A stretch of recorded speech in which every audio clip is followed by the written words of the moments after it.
Greetings all, this is Hairy Nick. How are you guys going? Mark Rosewater, the head of design over at Magic the Gathering, has a weekly podcast where he talks about design. It's called Drive to Work, and if any of you guys are as into game design as I am, I strongly recommend you give it a listen.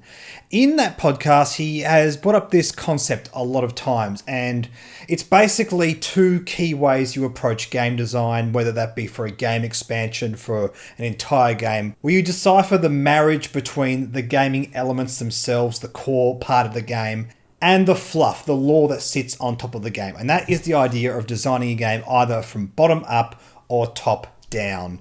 A top-down design is where you start with all the lore or the fluff. You take an existing IP or even a concept and you change it slightly, and then you build game mechanics based on that. For the most part, most games that FFG makes, well, at least most of the successful games they make, like X-Wing, all the other Star Wars titles, all the Game of Thrones stuff, they would be what we would consider top-down designs. What FFG don't do as much of, or at least are not as successful at doing, is making bottom-up designs, where we start with the core concept of a game, build game mechanics, and then build lore on top of that. And that is what KeyForge is. KeyForge is a bottom-up design. And that's what I want to talk about in this video today, because we've talked a lot about the way KeyForge works, the way it's this unique deck game. And that's all fantastic. The rules seem fantastic. I'm very excited for all that. But because we don't have an existing IP, an existing lore to draw from, it means that FFG have to create that themselves. And when we have bottom-up designs in games, we have to consider the way that impacts the design of the game. There are a lot of telltale signs about bottom-up designs. Usually the lore is very much intrinsically related to the way a game functions.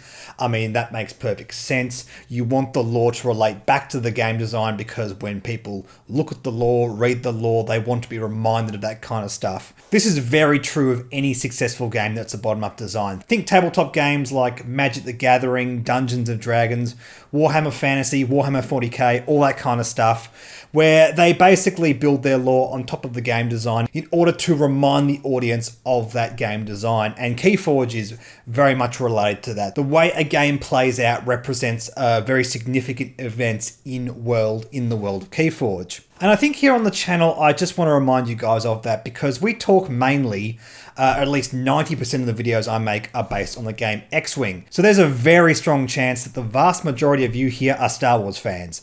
It's just that simple.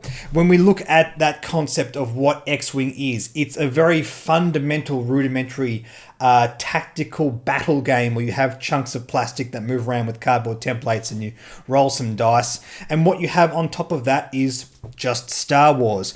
We don't need FFG to explain to us what Star Wars is. We know what Star Wars is. There are a lot of movies and TV shows and books and video games and all kinds of stuff. With a game like KeyForge, where we have a bottom-up design, that has to be told to us. And what we got to remember is we use the fluff, we use the lore as an anchor point to relate to what's going on in these games. FFG have to create this lore, this IP that we can identify with and give this game a face. FFG or Richard Garfield could theoretically make this game again with a different face, a different fluff overlay, a lore or whatever. But what makes KeyForge is not only the game mechanics, but the lore.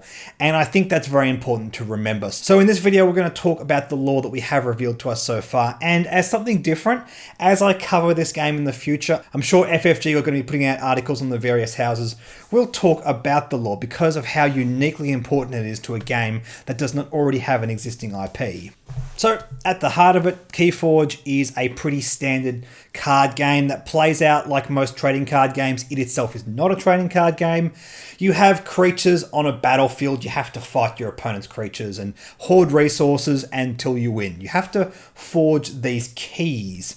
And the idea is you playing as an Archon of the Crucible have to forge these keys in order to access the vaults of the Crucible, which allow you to gain more knowledge and power and that kind of thing.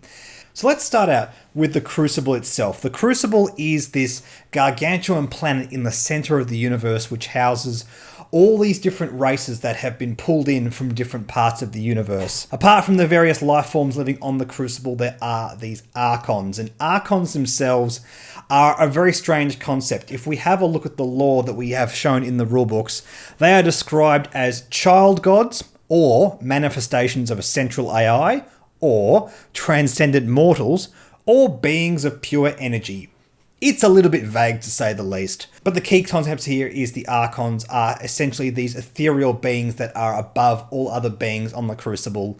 They sort of view everything but aren't exactly a part of it, and they seek the knowledge to understand more about themselves. They themselves don't really know why they are there. And they have this strange, detached yet ruling relationship with all the races on the Crucible. The races of the Crucible are made up of all the creatures that reside under the 7 houses. We have the war clans of Brobgnar, which originated from these giants and goblins. In fact, if we have a look at the lore here for the giants, they talk about wanting to transcend to the mythical place of Valhalla. Now, I have not mispronounced that. Valhalla is written here in the lore book, and that is an obvious parallel to Valhalla from Norse religion. And that is an obvious parallel to Valhalla from Norse mythology. Indeed, Norse mythology does seem to come up in a lot of the different races here. But basically, these are war clans that value power and charisma above all else.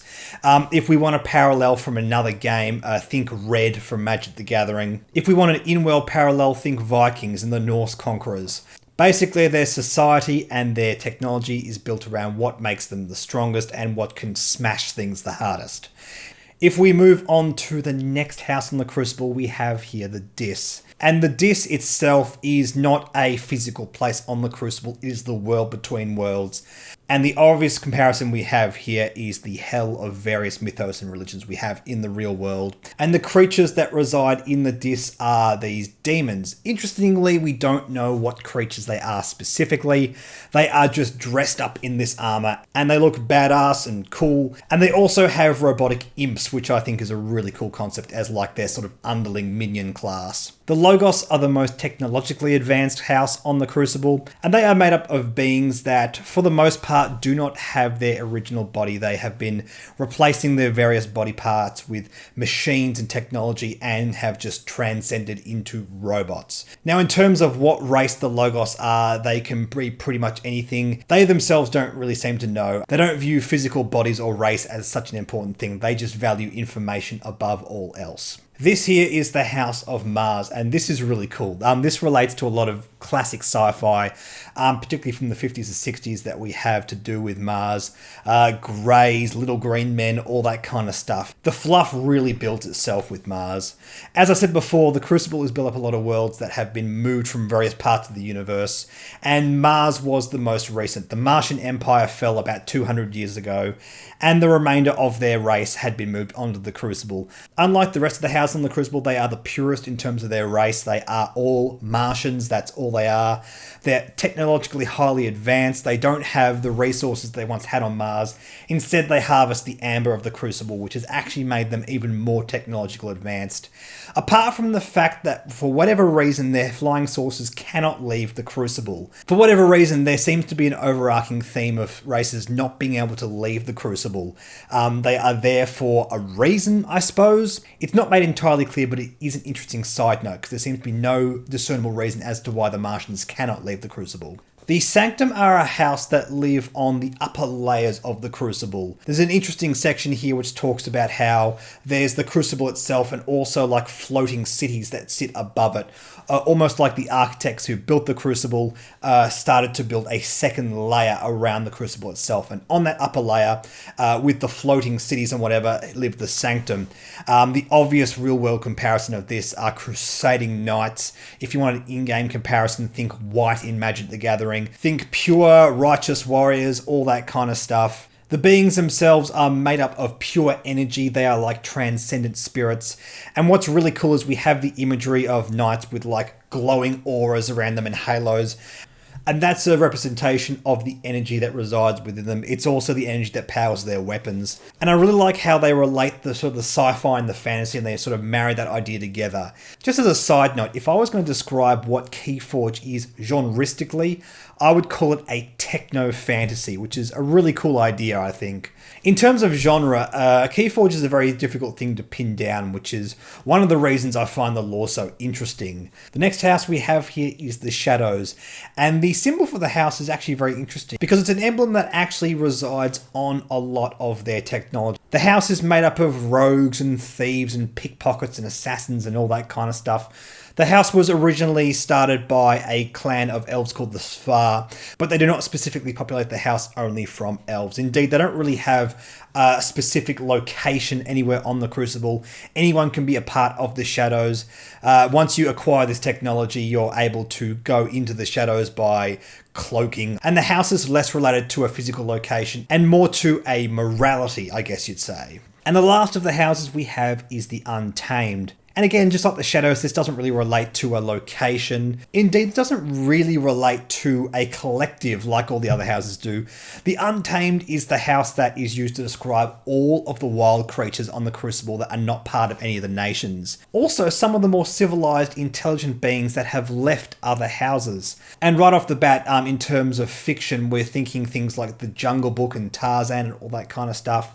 Those characters, I think, are going to be very interesting moving forward. It'll be very cool to see what kind of fluff we get on those. But also, Untamed are going to have the coolest, biggest, baddest monsters out of all the houses. But I'm pretty confident that Untamed and Brobgnar will be the houses with the biggest creatures. Less about control, tactics, and stealth. Just about punching your opponent's creatures as hard as possible. Very interesting to see what an Untamed and Brobgnar deck's going to look like. And if any of this stuff I've talked about in this video interests you guys, check out the rulebook once again. I mentioned it in the last video I made on KeyForge, but it's been updated. It used to be a 13-page rulebook with all the rules, but now it's a 23-page rulebook. Those first 13 pages haven't changed, but now that last 10 pages is an explanation of the Crucible, the Archons, all the houses and that kind of stuff. I just gave you the cliff notes in this video, but if this kind of stuff interests you, please go and read that. It's all very, very interesting. And yeah, very keen to see what kind of lore stuff we get moving forward in the world of KeyForge presented by FFG. In the meantime, guys, thank you so much for watching. Like and subscribe. Like me on Facebook, follow me on Twitter and Reddit, and I'll catch you guys later on.